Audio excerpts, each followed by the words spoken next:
future. There are no people in the future. No people at all. There are no people in the future. Where did all my people go? There are no people in the future. Let me try my people call. Where are all my people?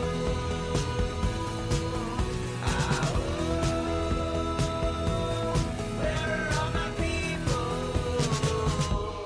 I guess I'll fly away now. Hey, everybody, welcome. It is Monday, July 25th, 2022.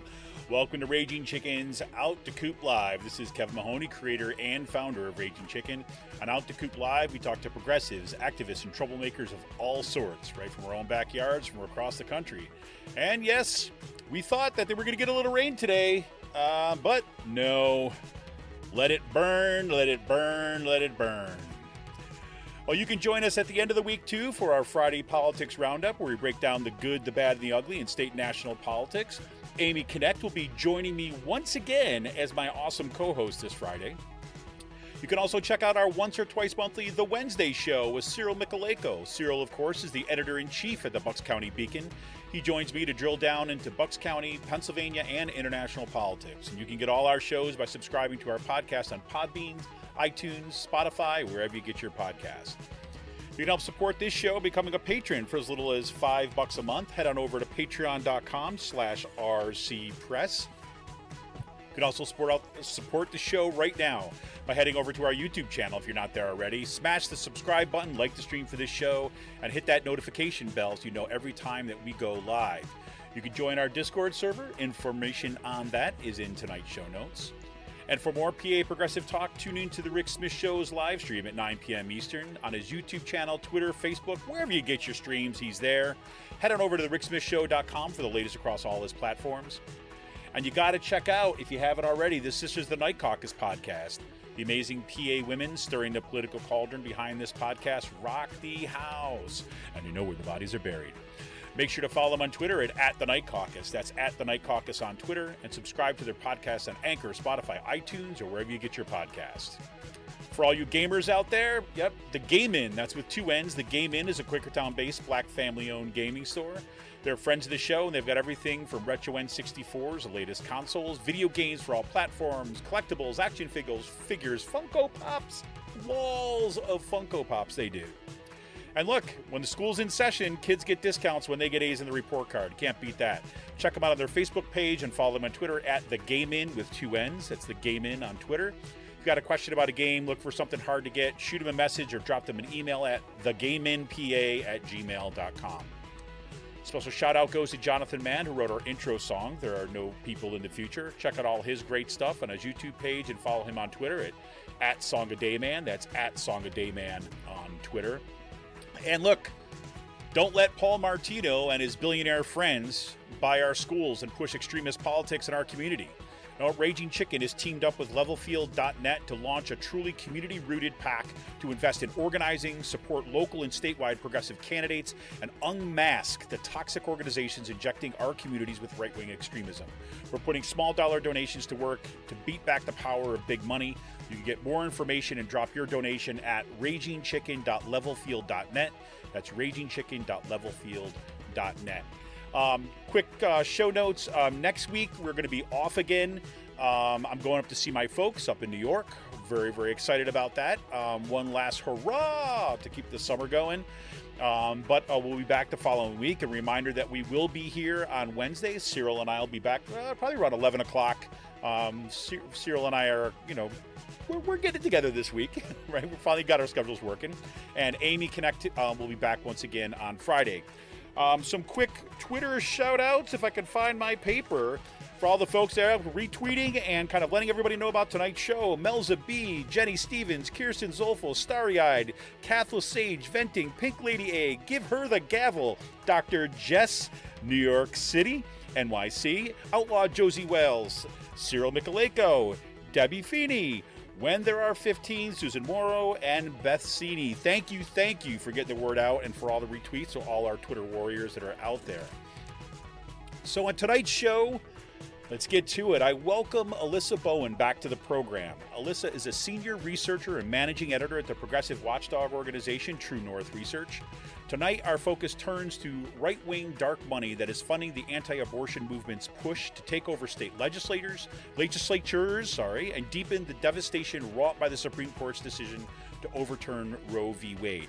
Alyssa received her PhD in history from the University of North Carolina, Chapel Hill in 2021 with an interest in fascism and anti-fascism, solidarity and social movements, immigration, exile, and transnational history. She has bylines in The Nation and in TruthOut, where she's a regular contributor. More of her public writing can be found on TNR's website and her Substack. And tonight, we're going to be really digging in, specifically focus on a couple of pieces that Alyssa has recently co-authored for TruthOut. One, dark money fuels the anti-abortion movement's push to control state legislatures. And right-wing dark money is coming for reproductive rights in your state. Links to both articles are in today's show notes, as is links to True North Research. That's truenorthresearch.org. Welcome to the show, Alyssa. Thank you so much. It's so nice to be back.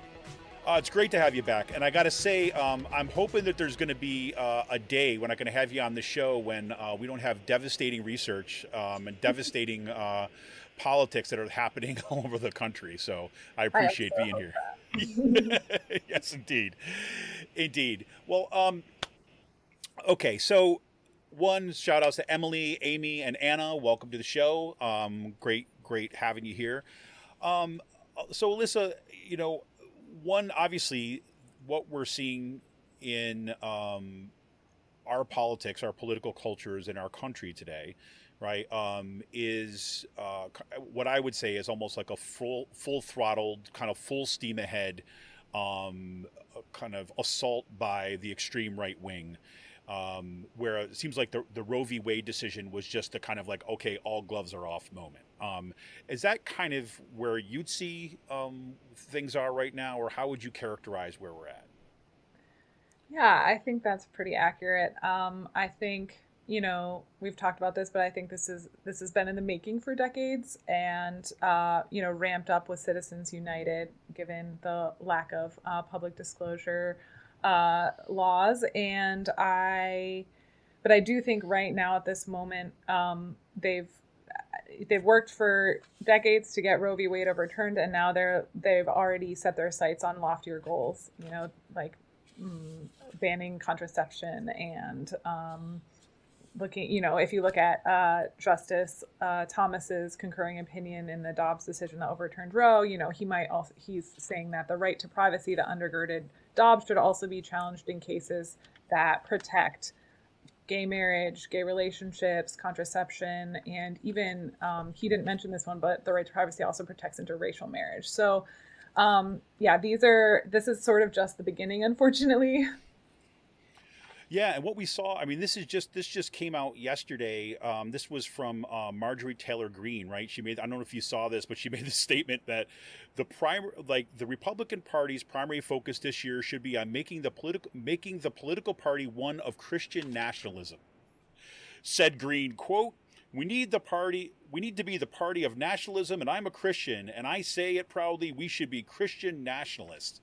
So this is like, for me, one of these all, gloves off moment. They're not worried about, do they need to hide behind everything? They've got what they want. They think they've got what there's in place. And here we go. So, yeah, it's pretty terrifying. I did see that. I don't think, already Christian nationalists have a lot of power and are seeking increasingly more power. And they say they use the guise of, we talked about this last time, of originalism in their, right, this fake theory, right-wing theory, to pretend like their justices have the moral high ground, when in actuality, if they're supposed to be caring about what the founding fathers wanted, but that, in reality, the founding fathers believed in freedom of religion and didn't, want a society, we don't need to base our society based on what these men want, but even if we are going by their metrics, it's absurd and so contradictory. Right. And it would seem that, if we're looking at who does Samuel Alito consider as the founding fathers, and apparently it's the people who burned witches, right? So right. So exciting in his opinion. That's his family tree. So now before this, anybody should worry that this is going to be necessarily all kind of doom and gloom. Although obviously we're all living a lot of doom and gloom. One thing that struck me one of the things that you all say, and this is kind of was written with your co-authors Evan Vorpal and Julia Peck. At the end of the one piece, right-wing dark money is coming for your reproductive rights of your state, which that one was kind of came out at the beginning of June before the decision had come down. One of the things that you conclude with in that piece is the silver lining is that the expected fall of Roe has pulled back the veil on the anti-democratic forces trying to reshape the judiciary and has illustrated the power of often overlooked state offices. Alito's gambit to let the states decide may prove to be the spark for a stronger movement against the corruption of dark money and for more democratic political system that will protect against assaults on reproductive justice and fundamental freedoms in all 50 states. And I thought that was a really, it wasn't just that. What I liked about that conclusion of that piece is it wasn't simply just like, hey, hopefully something good will happen. But it does seem to be the fact that organizing is actually happening at the state level. And before we dive into some of the specifics of these articles, is it your sense that right now, going forward for the next several years, that really the states are where the battles are going to be? Like everything from, what we're talking here about reproductive rights, obviously, right? But also when it comes to, say, gay rights, democratic rights for that matter, that we're going to be really kind of a state-by-state battles here. Is that kind of your assessment of things? Yeah, I mean, there's for sure still room for obviously fighting back at the federal level. I mean, Senator Whitehouse introduced the Disclose Act last week, which will help, if passed, would help protect and broaden financial disclosure. And that would be a good step forward. But as we've seen, the Supreme Court is sadly captured by this far right kind of contingent on the Supreme Court. And we already see some of the inklings of what's going to come out. If you thought this year was bad, like wait till next year kind of thing. Yeah, right. For Act 2. Yeah, exactly. We already know that they're going to maybe, hurt state-based elections by kind of like revisiting the ability of the courts to fix any kind of extreme gerrymandering situation in the states. And we saw, there were so many issues they took up and chose to take up this term that were devastating, on abortion, on ability to regulate the climate, all these kinds of things.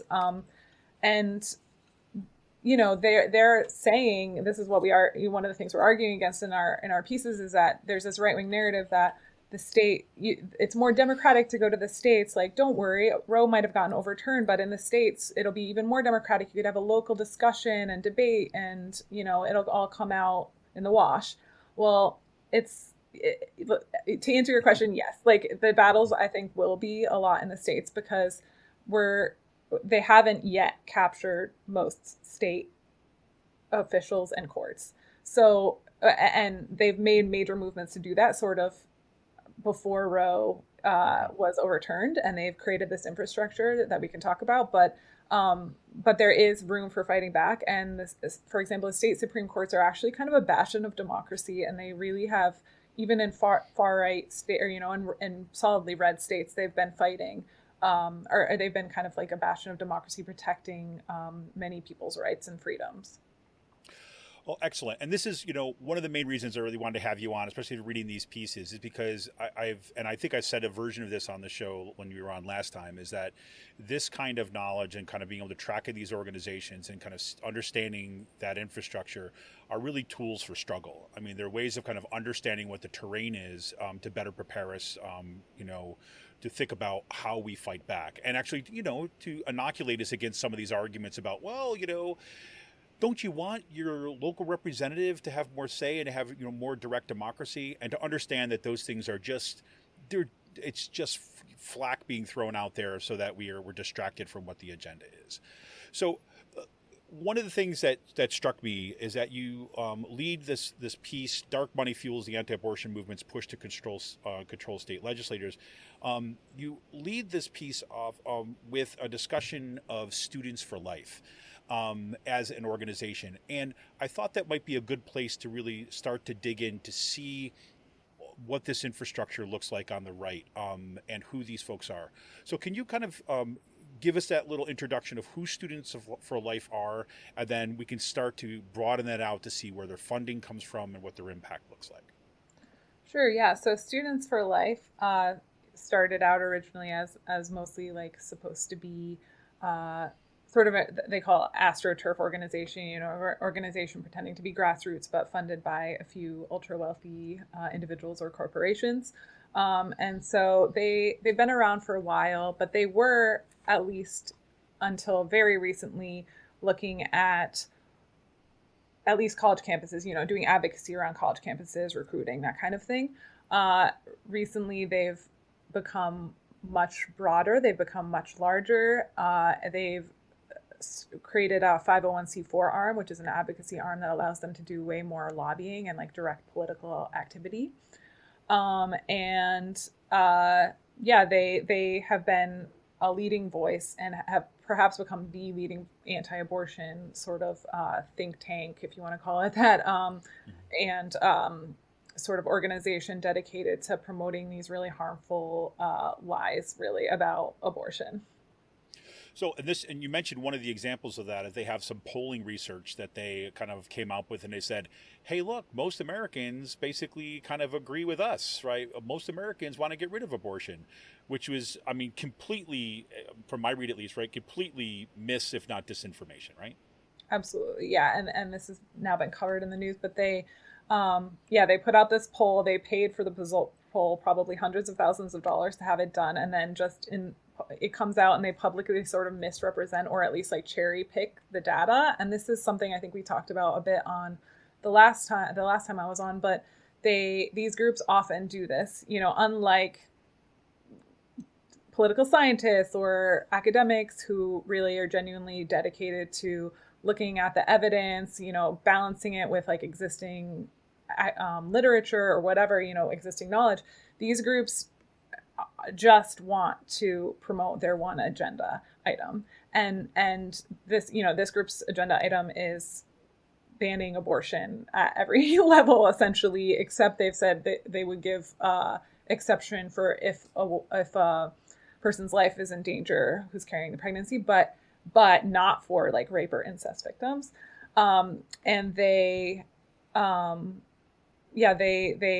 misrepresent this data just to like further this goal. And it's something that a lot of these dark money groups do, is that they find one way, like, for example, I can't think of the exact like data point, but the Independent Women's Forum, another dark money group funded by Leonard Leo, has or a Leonard Leo group, excuse me, has, in talking about student debt, for example, said that, something distorted, like the top 2/5 of, debt holders are in the top 80%. So they just like pick a specific group to distort the actual narrative and suggest that something is like popular or beneficial when it's actually detrimental and completely unpopular. Gotta love that. So you said, well, here we go with, you just said like a poll like this, that in order to run that poll was about spent hundreds of thousands of dollars in order to kind of get this thing done. So it's not like these are just what people might think, just some students who kind of are getting together to kind of like express their opinions, but rather they've got some deep pockets. You've already mentioned Leonard Leo here and this kind of system of networks, right? Of that is kind of has been part of funding, not just kind of organizations just like Students for Life, but across the board. So if we were to pull the veil back a little bit on the public-facing PR wings of these things, what do we start to see in terms of where this money is coming from and what their agendas seem to be? Yeah, absolutely. So your listeners might have heard of Leonard Leo. He's been in the news more recently. Prior to, say, 2018, he was very much in the shadows. But Leonard Leo sits on the board, or at least until very recently, sat on the board of Students for Life. And he is this far-right lawyer, Federalist Society fundraiser, has been called Trump's judge whisperer because he sort of temporarily stepped down to be an unpaid advisor to Trump and that way he didn't have to like disclose any of his financials because he wasn't like he wasn't an official counsel. But Leo hand selected the list of potential SCOTUS nominees from which Trump chose 3, because Trump, was able to get Amy Coney Barrett, Brett Kavanaugh, and Neil Gorsuch in those seats. And Leonard Leo manages a massive network that by True North Research tally has raised almost $600 million since 2014. Since 2014. Since 2014. Yep. So it's massive, and the groups include a lot of groups that we're going to talk about, I think, but Republican State Leadership Committee, RSLC, which has gotten more than $6 million from this network between 2012 and 2020, and they are kind of the main organization funneling money into states, into the state policy, into state level politics, and then RAGA it's Republican Attorney General Association is used to be part of RSLC but became separate, and is also its largest contributor is the Concord Fund / Judicial Crisis Network, which is Leonard's perhaps like biggest organization within his network, and so these groups have been like so important in dominating and getting right-wing control over state politics. So you have, just so we're painting the picture for everybody, you got Leonard Leo sitting at the top, right? And he's been affiliated with the Federal Society for quite some time, right? And the Federal Society, of course, is, it's your punch card, right? It's your dance card, basically, to get potential nod to become a Supreme Court justice, right? They have an entire network of basically recruiting, one could say grooming their own kind of conservative candidates. I'm sorry I had to go there. But, to bring them along as they start law school through this conservative network, and it's a networking and well-funded organization with an agenda, right, is to turn the courts more to the right. And I think you mentioned in this piece, too, that's what they understood right from the get-go, right? They had lost the culture war so that they were going to have to go and dig in long-term.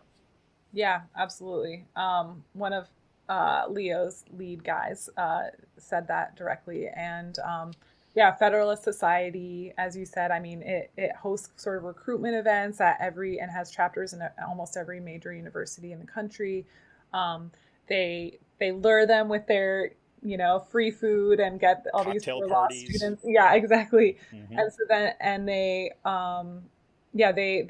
play a large role in promoting this idea that I talked about earlier of originalism, which is like this right-wing idea that the founding father, the people who wrote the Constitution and amended the Constitution, landed white elite men should be able to like interpret what those men intended somehow, even though like our society has changed lots in over 200 years. Like women can vote now. Right, Like exactly. that, right? Like those small little details. Yeah. Just, They, like I mentioned in the last episode I came on, they this idea even was based in racially segregated schools, like protecting racially segregated schools. So in itself, it's like a very harmful ideology. So this is the Federal Society's main goal, is to promote judges into important positions and put justices in power who adhere to this fake ideology that they created.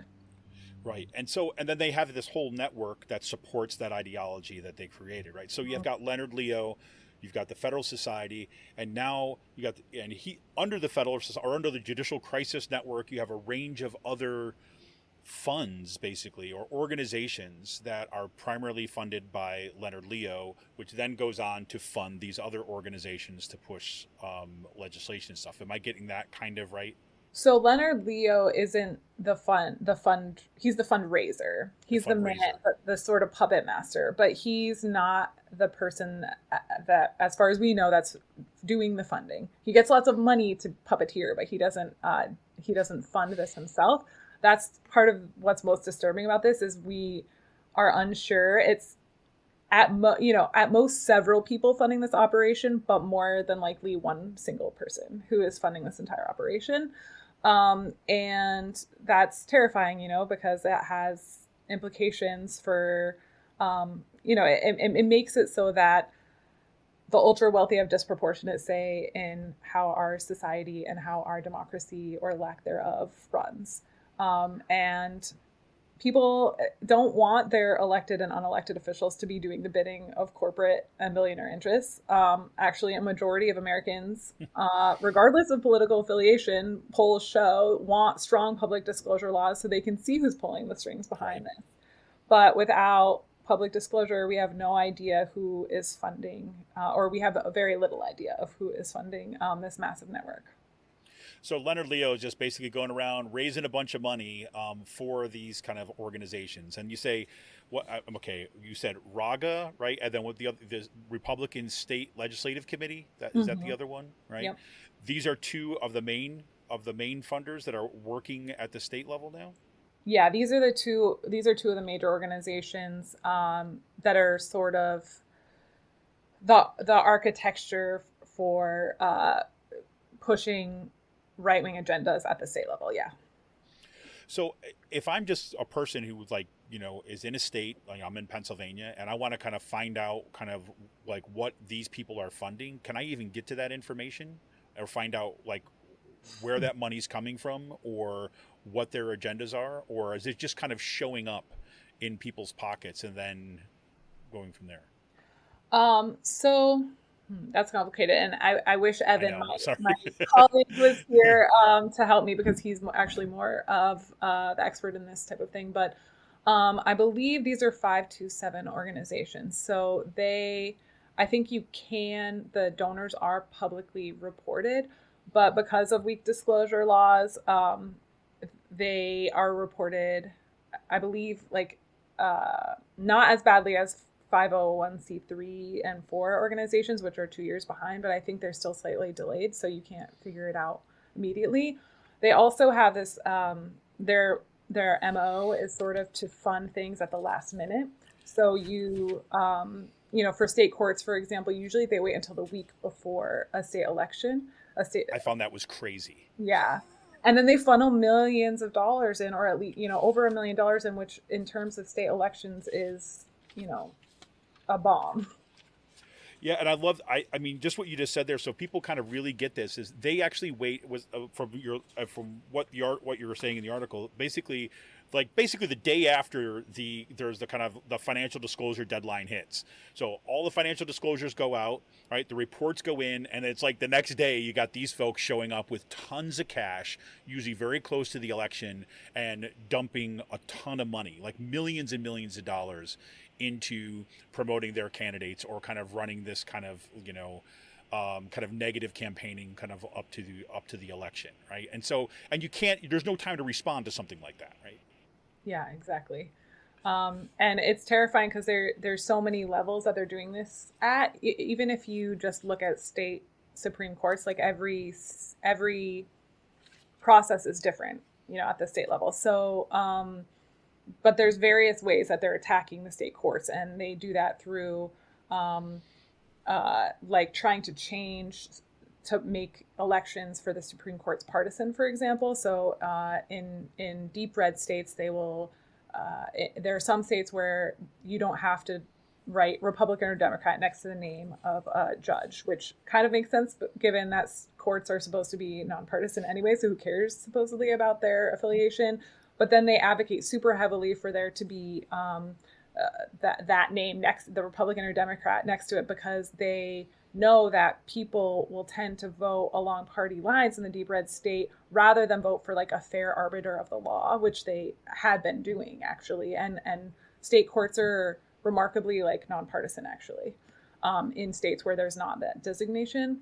And even better than that is there's a thing called a merit selection process where a supposedly nonpartisan panel will select judges, and it's not actually an election, but they're trying to kind of rig it so that these judges are elected and elected with the R next to their name. So there's like many ways that they're going about kind of trying to dominate these state courts.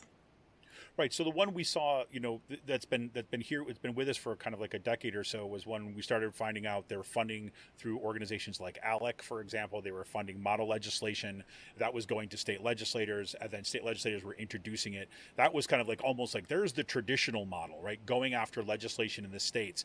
And you talk about in here too as well about how, right back in 2009, you had the kind of, the redistricting project by the Republicans who said, okay, we need to get control of the kind of gerrymandering process, the redistricting process, so that we can set us up for that next go round. And that's already done. That's like old school at this point, right? Yeah, exactly. So that started in 2010. I don't know if it's a coincidence that that's the same year Citizens United got passed, but I don't think anything is a coincidence ever again anymore. So. Yeah, exactly.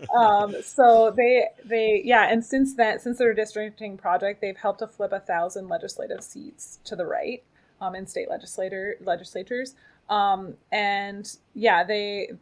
this is going on at the same time, if we want to talk about this in terms of abortion, at the same time as these think tanks in quotes, and sort of advocacy action arms in quotes are creating model bills, like you mentioned. So ALEC does model bills, and actually there's an ALEC meeting coming up, the American Legislative Exchange Council, and they, what is surprised, are going to talk about abortion there. So there's a possibility there of maybe creating some model bills, or at least talking to legislators there about that. But what we do know, there are 3 organizations that are really pushing the abortion restrictions and abortion bans at the state level. And that's Students for Life that you mentioned, where Leo sat on their board. SBA, Susan B. Anthony Pro-Life, which used to be Susan B. Anthony List. And that has received, tons of money. I'm not sure exactly how much, but tons of money from the Judicial Crisis Network, Leo's Judicial Crisis Network / Concord Fund, and the 85 Fund, which is also in the Leo Network. Alliance Defending Freedom is a really interesting one because there's no obvious Leo connections, but Alliance Defending Freedom is the group that sort of underwrote the bill in Mississippi that eventually reached the Supreme Court and Dobbs v. Jackson and overturned Roe. And their fellow is Erin Hawley, who is Josh Hawley's wife. This blew my mind. Yeah, Josh Hawley's wife, but also she's a fellow at the quote unquote Independent Women's Law Center, which is the legal center of Independent Women's Forum that has gotten $6+ million from the Leonard Leo, I believe that number is right, since 2014. And Erin Hawley has gotten $617,000, I believe, has gotten paid that much money from them. At the same time as they say they don't take a stance on abortion, but like that is a dubious claim, and we've shown that pretty heavily. So that was one of these things I had to read that a couple times. Wait a minute. Erin Hawley is Senator Josh Hawley's wife, the dude with the fist in the air to the insurrectionist, and then the kind of run like a scared little bunny through the hallways afterwards as the mob's coming to get you. Yes, a runaway Hawley, as Emily just said. Exactly. But to see the depth in which that these folks are connected, right? And that Erin Hawley has been, she's been a senior appellate counsel, right? And basically one who's been pushing hard for the kind of like the criminalization of abortion. I get that right? I don't know about criminalization of abortion, but definitely for, she's written heavily against state constitutions that have abortion protections. She's written about, the overturn of Roe. We actually are going to publish tomorrow a literal play-by-play of Erin Hawley's thing and how Samuel Alito just basically like copy, or let's just say there's overlap of all the arguments in the Alito decision to overturn Roe with Erin Hawley's rhetoric that she's been spewing for a year and a half at least. So this is like Alyssa being the managing editor and being careful about what claims we can make here. But I will say, come on, of course, right? If they were in direct kind of like sitting down together, working out the language. I mean, these people, That's crazy. Anyways, and also like Josh Hawley just introduced a bill that would funnel federal money to these outrageous pregnancy crisis centers, the right-wing like Christian right centers that scare women into not people into not getting abortions. And she goes on like CBN, I think, is like this right-wing Christian right Christian Broadcasting Network, yeah. yeah, and is promoting this bill too. It's just really gross. Oh my God, that's crazy. Well, I'll be looking for that tomorrow. I'll be refresh all day long. So let me ask you this then. So you've got these organizations that are in place. So it's one of the things that like Rebecca Traister, for example, just sticks out in my mind. Is she's been someone who's been consistently saying, look, they're coming for Roe v. Wade. They've got everything in place to come after kind of abortion, and not just abortion, but they're going to come after contraception. They're going to come after all sorts of reproductive health. They're going to come after, kind of equal rights, a right to, same-sex partnerships, same-sex marriage, all this kind of stuff. And Rebecca Traister, I remember saying, like, look, for all this time, you all said that we were kind of going too far, that we were kind of being too extreme, that we were over, blowing this out of proportion, we're being hyperbolic. Now, here we go. This is what we've been saying for years. And right now, I don't think we just saw in Pennsylvania, for example, they passed literally like the last order of business, and kind of under the cover of night, they began the process of introducing the constitutional amendment to make abortion illegal in Pennsylvania. That's got to go through kind of a couple sessions before it can actually be introduced. But we should not be surprised, right, that we're going to see pushes at the legislative level to criminalize abortion or to make it illegal. We're going to see attempts, strong pushes, from what I got in your articles, to push for Supreme Court justices, right, that are going to support the overturning of abortion rights.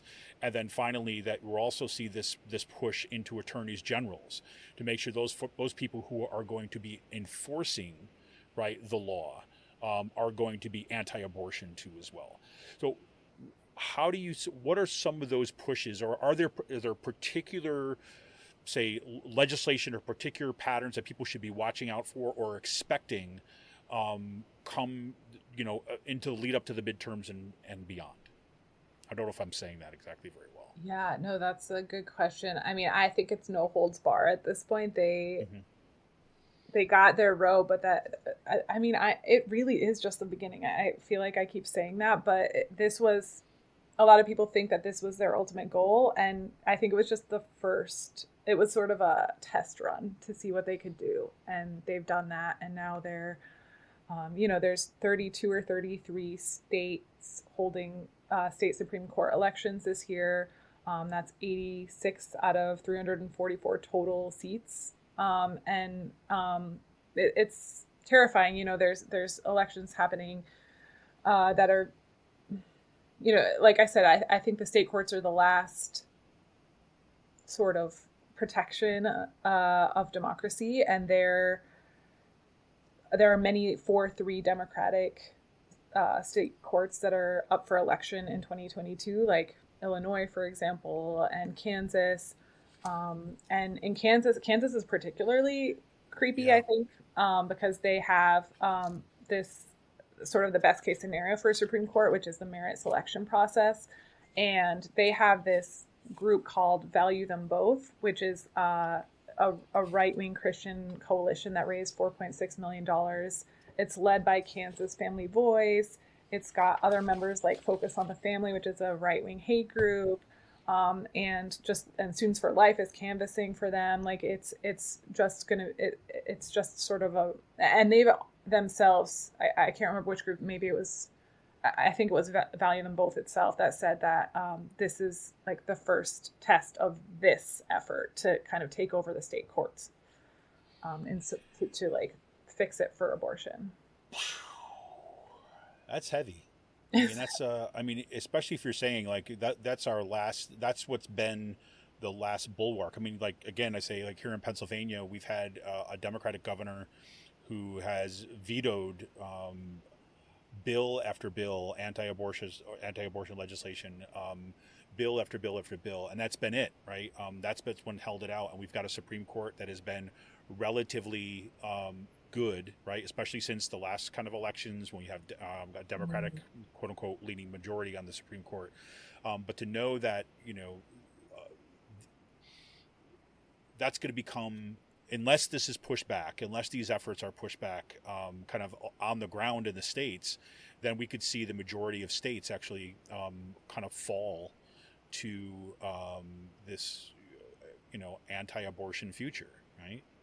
Yeah, absolutely. And we're focused on abortion, but it has huge implications, obviously, for even our 2024 elections. And, because, for example, Pennsylvania was a holdout, the election results were challenged there, and the state Supreme Court was great and didn't allow that to happen. But we don't know what'll happen if, because Pennsylvania has, I was looking at this before I was on, has an election in fall of 2023 for the state's Supreme Court. There's one Republican, one Democrat up for retention, meaning you can either vote yes or no, and you have to get, I think, 60% yes or something like that. Last fall was sort of a test run for Republican State Leadership Committee, RSLC, and they spent $1.6 million to get a right-wing candidate elected. And so, and I'm sure we'll see this again, their sort of MO of spending really last minute to get their right-wing candidate elected and possibly oppose the Democratic candidate. So I guess you have that to look forward to, but you have time to push back. Right, and I think that again, the fact that it's an off year election, right, where that it's where we're going to see turnout is not generally good, which of course is why exactly they're gearing it up for that period of time, so they know, okay, you're not going to give lower voter turnout. So if they start working the phones, as it were, now, by the time we keep this going, this is one of the things I've said, and I may have even said this last time you were on too, is when I look at what's going on in the school board elections and what's happening in our school boards, we have these kind of really extremist takeovers of these school boards and all this cultural politics up on the school boards. In my mind, is like, yes, of course, it is about those issues that they're coming for, but the money is about keeping those votes activated and ready for the next 2-3 elections kind of coming down the road. It seems to me. I mean, I at one point I would have kind of like stopped myself on those sentences because I thought I would think it was like sound too conspiratorial. But this is what's actually been playing out, right, in state by state. And, you document in these pieces what's happening in North Carolina, what's happening in Montana, in addition to stuff that's happening kind of in Kansas, is following exactly that kind of playbook. Mm-hmm.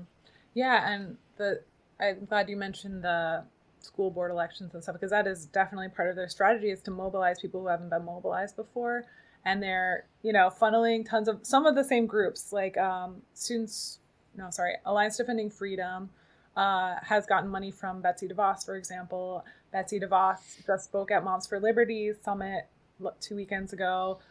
Probably, I would guess, funds them partially. Their Moms for Liberty PAC in Florida was funded, $50,000 out of the $50,600 was given by the far right Publix heiress who helped fund the January 6th insurrection. So I mean, all these things. I don't mean to be laughing, but holy shit, Yeah, all these things are related, like you said. Like they want people to show up to these small elections because they or mobilize them, like really get them agitated to show up for down bucket or down ballot initiatives, like or small term or smaller like positions like school board or whatever, so that they can get their right wing folks also on the up ballot. Whew, that is a lot. That is a lot. So I think it's fair to say that anybody who's questioning that, okay, maybe there's going to be a turn of goodwill, should just kind of set those delusions aside, as it were. That we're really going to be in it for. We're going to be in for fights for the foreseeable future. Yeah, we have some fighting to do, I would say. Yeah. But I don't think. Like we ended our TruthOut article in a positive note, because have seen people mobilized who I have never seen mobilized before, and really angry and ready to fight back. And I think it's unfortunate that it took this to do it, and that we're sort of on a seeming downslide with this. But I do think people are mobilizing, and I just want to really celebrate to your local PAC. I think that's amazing, because as I've told you, I've seen at the local level, like some of these right-wing initiatives and right-wing PACs designed to kind of create a coup on school boards, and there's no centralized effort. Like, we don't have a Leonard Leo, right? As much as the right wing tries to project and say that there's left wing dark money, whatever, like that it's just not in the same playing field, and it's really up to local people to do their part to oppose this. Well, one of the things I think is also critical, and I've seen the organizing that's happening, kind of around me, but also kind of state by state, is that I as much as what happened in the school boards has mobilized the right wing, I also think it's kind of been a wake up call for people who may not just spend a whole lot of time thinking about politics, right? Or even people who are, they do their duty, they vote, they kind of get involved, but not to understand how the extremists are here in our backyard, right? Mm-hmm. And they're willing to kind of sacrifice our kids' education, right? And for their own kind of ideological agenda, and that's brought a lot of people out to do things that they haven't done before. Like, they may have voted before, but they weren't out knocking doors. And like, I probably 6 messages just today, probably in the last 3 hours before we came on tonight, about people who are going out and canvassing for candidates tonight, and I think it's critical. And then on the other side is also saying, like, because we don't have that centralized arm, like you have the Leonard Leo coming out, that it's, at least one of the hopes of a lot of us are to say, okay, we need to actually show the Democrats, right, that organizing pays off, that, the model of, flying in consultants at the last minute, kind of from out of state, from out of county, for all this stuff to try to give their messaging war, that's just not where it's at. And so we've got to be able to convince them that they need to shift the resources to organizing on the ground. That's for sure. Absolutely. So can I ask you just one quick thing? And I know kind of we're going long here. But let me just ask you this. So one of the things that surprised me about that first piece you had out was stuff about the attorneys general, right? The attorneys general was something that's not exactly necessarily on a lot of people's radar in some ways, right?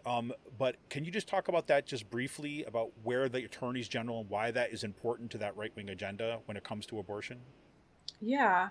So we focused a little less on that, but attorneys general are the highest law enforcement officers at the state level. So they'd have a lot of latitude in figuring out how state abortion bills are interpreted and whether or not they're enforced. So they get to decide if, let's think of an example, if the state abortion bills, for example, apply to someone who goes out of state or something like that's just an example. And so it's really important, actually, in terms of like how the bans, even if they are successful, are implemented. And so, yeah, there are some attorney general races that seem pretty important. Like I mentioned, we mentioned Wisconsin in our article, because there's a Democratic attorney general there who has refused to enforce the very archaic bill. I think it was in the 1850s that it was passed, and has gotten a lot of flack for it. And like, there's been right-wing attacks and like already funds coming in to try to install a right-wing alternative. So yeah, that's the attorneys general story. Yeah, no, good. Because I just think at every single level to be paying attention. Now, before we go, obviously this is, we talked a little about this before the show, but Anna just kind of got in on chat, basically asked the question, right? Where do we go from here, right? Is that big question? It's like, if you're thinking about people moving forward, how would you begin to answer that? Where do we go from here? And I know that's the $1 million question, and it's not just there's no unicorn, right? There's no person riding in on a white horse, right? But how do you look at that question?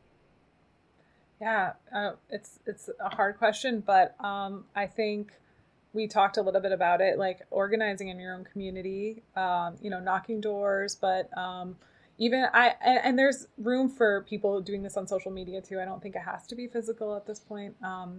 But I also think doing your own digging, like I do this for a living and I love that I get paid for it, but also I've had your amazing listeners too, like write to me and be like, follow this thread or whatever. And that's super useful. Like you can do your own digging. You can email me and tell me what you found if it's something important. Um, I would say also we talked about how important it is to just be knowledgeable about what's going on and following some of the investigative outlets that are doing the work to uncover the money behind all of this is important. So you follow us at True North 100%. Research. It's you can follow us on Twitter, our website, our Substack. You can follow me on Twitter. There's also Judd Legum has Popular Info Substack that's amazing and mostly free. You can subscribe to it if you want to. Documented is an amazing investigative outlet that does similar work and a lot on the environment as well. And then Center for Media Democracy is also really great. So I think all those are really excellent resources for people to just like get informed. Also pushing for public disclosure laws, stronger public disclosure laws. I mentioned there's a bill by Senator Whitehouse that's coming out called the Disclosure Act. So that could go a long way, a step at least in the right direction. And then I think if you have the capacity to start your own PAC, I'm really like so impressed by you. And because you're the only PAC that I've seen like countering the right-wing alternatives, and they have such deep pockets. It's such a hard effort, but I think that you're doing the hard work, and everyone should try to do that too.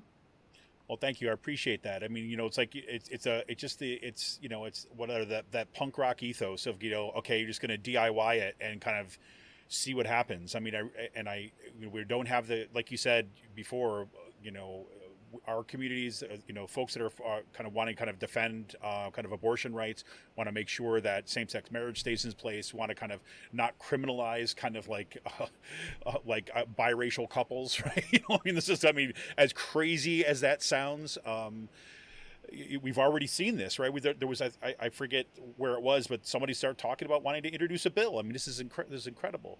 But to actually say, okay, we can do what we can, and hopefully that we're going to have a little bit of a disproportionate impact on the local level. So we'll do what we can for sure. All those organizations that Alyssa just mentioned, I will be sure to put those in the show notes. To make sure to follow them. Definitely, check her out on Twitter. I don't have your Twitter. What was your Twitter handle right off the bat? I'm sorry, I don't have it right Alyssa Bowen. There you go. Anybody who saw like the stuff on Twitter is we kind of tagged her like 1,000 times over because you should definitely be following her. Definitely check out True North Research. You can follow True North. Of course, I messed it all up here. Go to truenorthresearch.org. That's where you're going to find that. I'm going to have links to all their kind of social media and their accounts there. Really fantastic. Definitely check out our articles on TruthOut. Everything that we talked about here, you're going to get much more in depth by going over and kind of checking out those articles and sharing those articles. And keep up the absolutely fantastic work that everybody is doing on the ground. I'm just like Alyssa said, I mean, it's the organizing, and I really think that, minds are in the right direction.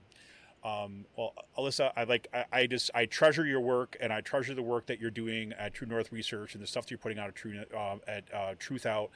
Thank you so much for kind of coming back on the show and kind of reintroducing all this stuff back to our community, especially in the wake of the Roe v. Wade decision. I really appreciate it. Thank you so much. It was such a pleasure to be on. Oh, God. Well, I'll be bugging you again. You can be sure. And you're probably going to be getting messages from me, too, like, oh, did you see this? Did you check this out? Just like last time. So here we go. I love it. All right. Thank you, everybody. Thank you for being Benny. Thank you, Emily. Thank you, Anna. Thank you, Amy. And thank you, everybody else who tuned in tonight. Thank you, everybody in the chat.